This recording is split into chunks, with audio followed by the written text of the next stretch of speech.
Pink city में हत्या के बाद हंगामे की बात कर देंगे, क्योंकि राजधानी जयपुर में भी जबरदस्त बवाल दिखा। यहां एक युवक की हत्या के बाद लोगों ने जमकर हंगामा किया, नारेबाजी की और युवक की हत्या के विरोध में सैकड़ों लोग सड़कों पर उतर आए और जमकर हंगामा और प्रदर्शन किया। प्रदर्शनकारी लोगों ने स्थानीय विधायक के खिलाफ नारेबाजी की।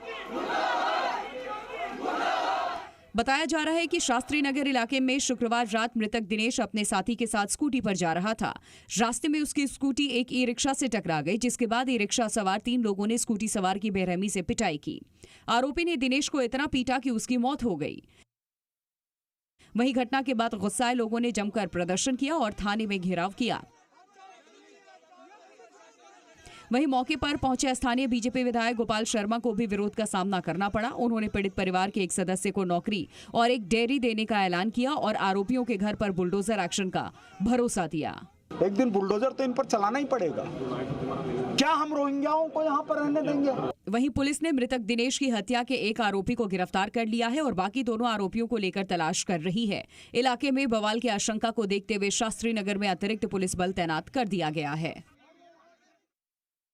नगर में दिनेश स्वामी की हत्या के बाद माहौल पूरी तरह गरमाया गया और यहाँ पर बीजेपी के विधायक शास्त्री नगर थाने में प्रशासन से वार्ता में लगे हुए और एक शांत बात करने की कोशिश की जा रही है। इस मसले का हल निकालने की कोशिश की जा रही है। बाहर जो भीड़ है वो आरोपियों की गिरफ्तारी की मांग को लेकर डटी हुई है। उनका साथ ही पीड़ित परिवार को मुआवजा मिले उस बात को लेकर। मेरे साथ सिविल लाइन से विधायक गोपाल शर्मा है, उनसे बात करते हैं। क्या बातचीत हुई, किस तरह से मसला हल करने की कोशिश है? देखिए, पीड़ित परिवार को संविदा के आधार पर नौकरी और एक कियोस्क आवंटित करने का फैसला सरकार ने लिया है। इनको मुआवजा और सहायता पर्याप्त रूप से दी जाएगी और इसके लिए विचार चल रहा है। लगातार मांग है कि यहाँ पर अभी पथराव भी कुछ देर पहले हुआ है, ऐसी जानकारी है। और क्या ये जो दो समुदायों के बीच की लड़ाई कहाँ तक पहुँच रही या क्या है? नहीं, दो समुदाय के बीच की लड़ाई नहीं है। ये तो समुदाय विशेष के गुंडा तत्वों और अपराधी तत्वों द्वारा शांत हिंदुओं के खिलाफ कार्रवाई है। सब ने देखा है किस तरह से पत्थर फेंके गए हैं। तो इसलिए दोनों समुदाय का नाम लेना यहाँ पर शायद उचित नहीं है। भारत माता के बेटों की अनदेखी नहीं की जा सकती। लगातार आप मेरे साथ जो यहाँ पर किशनपोल से विधायक प्रत्याशी हैं चंद्र मनोहर बंटवारा, उनसे भी बात करते हैं। लगातार आप सुबह से हैं, लोगों की क्या मांग है और क्यों तक अभी तक पूरी नहीं हो पा रही या कहाँ पे चटक रहा है? लोगों की मांग बड़ी जायज़ है। उनका कहना ही है कि अपराधियों के खिलाफ तुरंत कार्रवाई सख्त की जाए और उस सख्त कार्रवाई में पुलिस ने एक अपराधी को गिरफ्तार कर लिया है।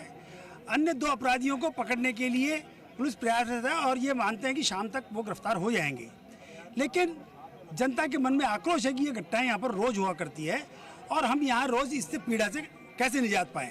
इसके लिए पुलिस जो है वो बराबर समुचित कार्रवाई नहीं करती है। इसलिए उनको ये निर्देश, जो कमिश्नर साहब हैं, उन्होंने निर्देश दिए हैं कि अब ये कार्रवाइयाँ तुरंत होगी और इस प्रकार की घटनाएं दोबारा पुनरावृत्ति नहीं होगी। इसका पूरा इंतजाम किया जाएगा। सभी को यही संदेश देना चाहूँगा कि संस्कारों के साथ जिएं, भारत की जो परंपरा है उसको समझें। और ये जो घटना घटी कल रात्रि को आपसी झगड़े में एक व्यक्ति की मौत हुई है, ये जांच का विषय है। जांच होने के पश्चात ही पूरी बात सामने आएगी।